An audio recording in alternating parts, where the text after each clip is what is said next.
Welcome to the Slop Farm. Enjoy the video. In this video, I will explain how to use an Amazon handheld sewing machine.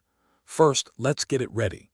You'll need to insert 4 AA batteries into the compartment, ensuring they are oriented correctly.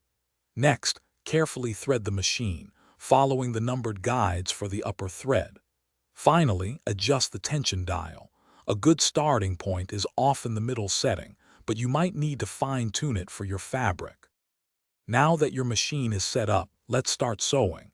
Hold your fabric firmly with one hand, ensuring it's flat.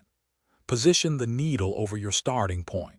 Press the power button to begin stitching and gently guide the machine along your desired seam.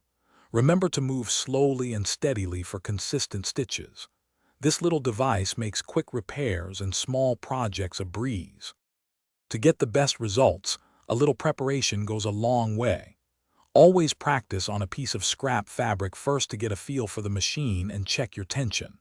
Using a thimble can protect your fingers, especially when working with thicker materials.